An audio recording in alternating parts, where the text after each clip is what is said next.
Fire!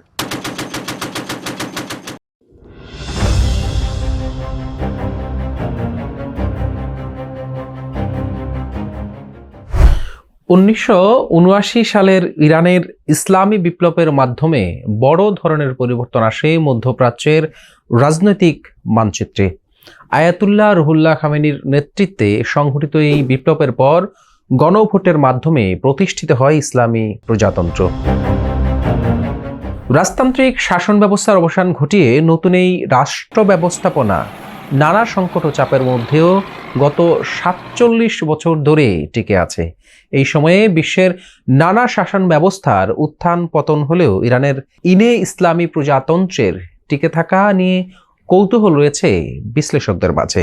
প্রিয় দর্শক, নানা নিষেধাজ্ঞা ও চাপের মধ্যেও প্রায় অর্ধ শতাব্দী ধরে ইরানি ইসলামী প্রজাতন্ত্র কিভাবে টিকে আছে এ নিয়ে বিশ্লেষণ থাকছে আজকের বিশেষ প্রতিবেদনে।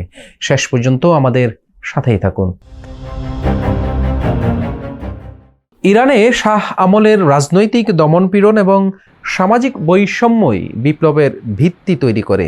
বিপ্লব পরবর্তী গত ৪৭ বছর ইরানের ইসলামী প্রজাতন্ত্র টিকে থাকার পেছনে সবচেয়ে বড় শক্তি হিসেবে কাজ করছে এর অনন্য রাজনৈতিক কাঠামো।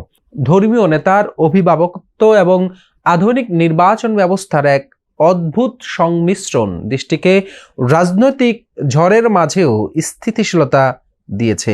যখনই কোনো সংকট দেখা দিয়েছে, সুপ্রিম লিডারের চূড়ান্ত সিদ্ধান্ত এবং ইসলামিক বিপ্লবী গার্ড বাহিনী বা আইআরজিসির নিশ্চিত্র নিরাপত্তা বলয় সেটিকে প্রশমিত করেছে। বিশেষ করে আইআরজিসি কেবল সামরিক বাহিনী হিসেবে নয়, বরং দেশের অর্থনৈতিক বিশাল অংশ নিয়ন্ত্রণের মাধ্যমে সরকারের ভিতকে শক্তিশালী করে রেখেছে। বিপ্লব পরবর্তী রাষ্ট্র ব্যবস্থার মূল ভিত্তি ছিল বেলায়েতে ফকিহ তত্ত্ব। এই ধারণা অনুযায়ী রাষ্ট্র পরিচালনায় সর্বোচ্চ কর্তৃত্ব থাকবে একজন ইসলামী আইনজ্ঞের হাতে। এর ফলে ইরানে গড়ে ওঠে ধর্মীয় কর্তৃত্ব নির্বাচিত সরকারের সমন্বয়ে একটি থিওরিক্রেটিক রিপাবলিক কাঠামো।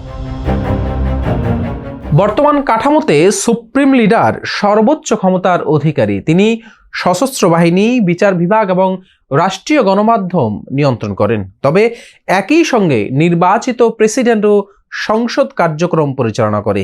এই দ্বৈত কর্তৃত্ব কাঠামো ইরানের রাজনৈতিক ব্যবস্থাকে একদিকে নিয়ন্ত্রিত, অন্যদিকে অংশগ্রহণমূলক করে তুলেছে।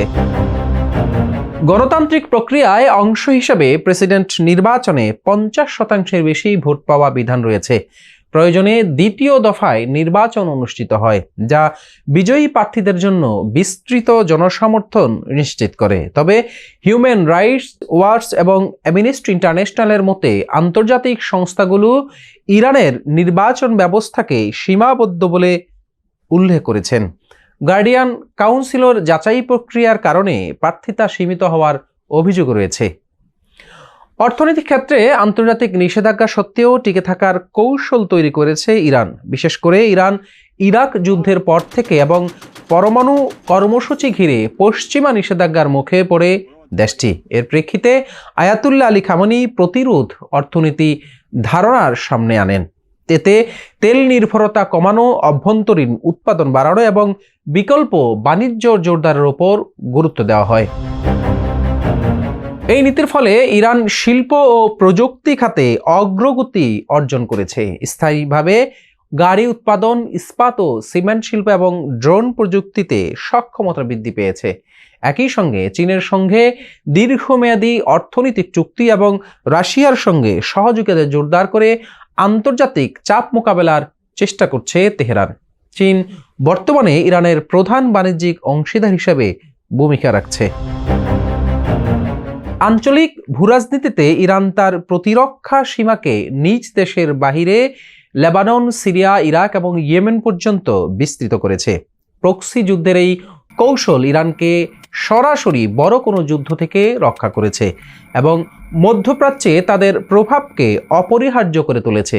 যদিও সাম্প্রতিক বছরগুলোতে মুদ্রাস্ফীতি, তরুণ প্রজন্মের ক্ষোভ এবং সাংস্কৃতিক স্বাধীনতার প্রশ্নে অভ্যন্তরীণ অস্থিরতা বেড়েছে, তবুও নিরাপত্তা বাহিনীর সংহতি এবং রাষ্ট্রীয় কাঠামোর দৃঢ়তার কারণে তারা প্রতিটি চ্যালেঞ্জ মোকাবেলা করে টিকে আছে। 2026 সালের এই সময়েও দাঁড়িয়ে ইরান তার অভ্যন্তরীণ কঠোরতা এবং আন্তর্জাতিক দর কষাকষির মাধ্যমে নিজেদের অস্তিত্ব টিকিয়ে রাখার লড়াই চালিয়ে যাচ্ছে। ইরানের বড় একটি অংশ এখনো বিপ্লবী আদর্শে বিশ্বাসী থাকলেও তরুণ প্রজন্মের একটি অংশ বেশি উদার ও বৈশ্বিক মূল্যবোধে আকৃষ্ট। 2022 সালের মাহসা আমিনী আন্দোলন এই সামাজিক দ্বন্দ্বকে সামনে নিয়ে আসে।